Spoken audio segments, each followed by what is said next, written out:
బంటి బంటి ఏరా పండగ కూర వెళ్ళట్లేదేటి? ఊరెళ్ళట్లేదేంట్రా? అదే పనిలో ఉన్నా.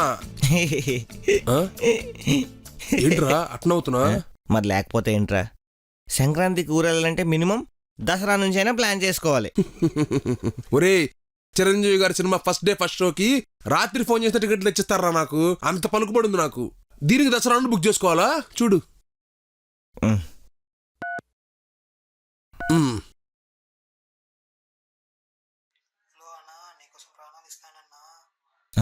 చూసావా, ప్రాణాలు ఇచ్చేస్తా అంటున్నాడు. తమ్ముడు, ప్రాణాలు ఏం వద్దులే గాని మన పండక్కి 2 టికెట్లు బుక్ చేయి.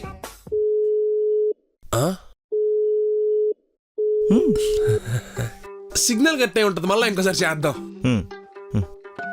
The subscriber is currently switched off. Switch off ఏంటి?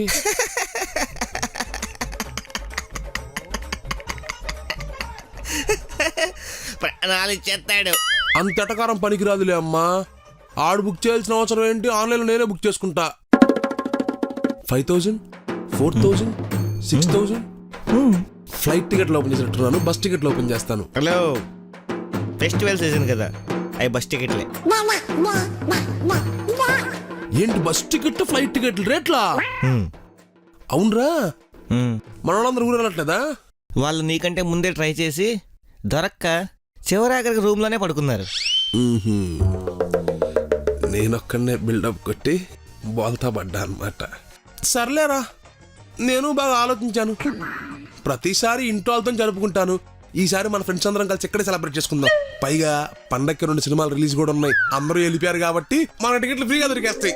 ఆడెవడో బుక్ చేసేస్తాడన్నా. చూసావుగా, ఫోన్ స్విచ్ ఆఫ్ అని వస్తుంది. బంటిగడ ఎక్కడికి వెళ్ళాడు? ఏం చేస్తున్నాడు? ఒరే బంటే, ఏంటి మంట? భోగి మంటరా అది. భోగి మంట? ఒరే బంటే, ఊరు వెళ్ళట్లేదంటే ఇంట్లో హ్యాపీగా పడుకుంటా అనుకున్నాను కానీ ఇక్కడే పండుగ సెలబ్రేట్ చేద్దాం అనుకోలేదు. అరే, పండుగ సెలబ్రేషన్స్ ఎక్కడున్నా ఒకటేరా. నువ్వు పక్క జరుగు. మేలు కలుపులు రమ్యమైనవి, మేలు కలుపులు వీధి వీధి తిరుగుతాము, మేలు కలుపులు. ఏంట్రా మరి అంత ఎగ్జైట్ అయిపోతానా? ఒరే బంటి, నాకు భోగమంట అంటే చాలా ఇష్టం రా. ఇంతకీ మంటలో ఏం వేసారు అలా కాలుతుంది? మరి బంటి గడ మంట వేస్తే మామూలుగా ఉండదు, రెచ్చిపోద్ది అంతే. ఒరే, నీకు 10th ఇంటర్లో బాగా ఎక్కువ మార్కులు వచ్చినట్టున్నాయి. ఎక్కువ రావడం ఏంట్రా, నాకు గుడ్ పర్సంటేజ్. అందుకని ఎంత మంట వస్తుంది? దాని దీనికి సంబంధం ఏంట్రా? ఏమీ లేదురా, భోగి అంటే పాత సామాన్లు వేయాలి కదా. అలమరలోని 10th ఇంటర్ సర్టిఫికెట్లు 10 ఏళ్ళ నుంచి అక్కడే ఉన్నాయి కదా. మన ఇంట్లో ఇంకా దానికంటే పాత ఏమున్నాయి? దాంతో నిప్పు సడ్డేసా, ఎంత నిప్పు వస్తుంది, ఎక్కువ వచ్చేస్తుంది. అరే ఇప్పుడు ఏం చేయలేము, కాల్చుకోవటమే.